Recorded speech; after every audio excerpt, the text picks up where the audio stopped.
Here are all of the books that I read in February. So we started the month off with Fahrenheit 451 by Ray Bradbury.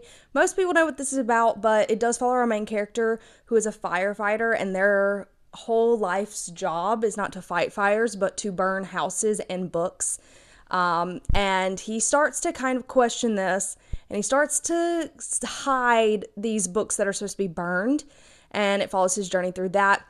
I gave this 4 stars. I did actually enjoy it a lot more than I thought I would, because I've seen the movie and I didn't really love the movie, but I do love Michael B. Jordan.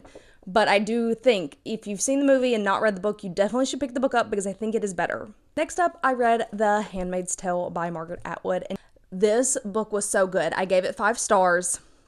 Most people know what The Handmaid's Tale is about, but we're in this society where the American government has been overthrown, and these women are made into handmaids to reproduce for their country of Gilead, and that is literally all they do. And she is rebelling in the ways that she can.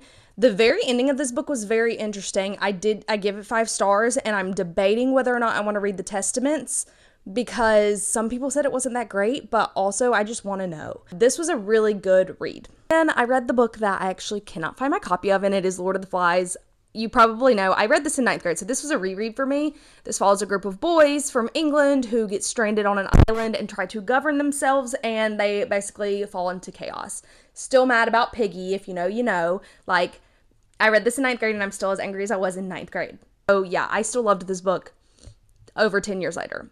4 stars. And then the last book that I read was 1984 by George Orwell.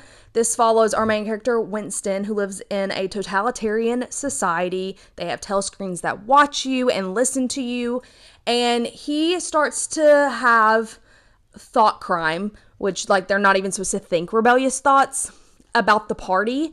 And he ends up pairing up with a girl, and they start kind of being sort of rebellious, and that gets him into trouble in the long run. I didn't like this as much as the other ones that I read, but I gave it 3 stars, but I still liked it. It just was a little bit slow in parts, I think. And I also hate the way that the chapters are set up. I can't do when it's like one big chapter and it's just like sectioned off in the middle of the pages. That drives me insane. It literally drives me insane.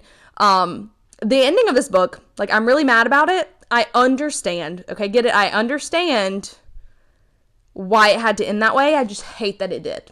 Hate that it did. Like, the last line, the last words he said, angry. Anger. I hate it. So yeah, I gave this one 3 stars.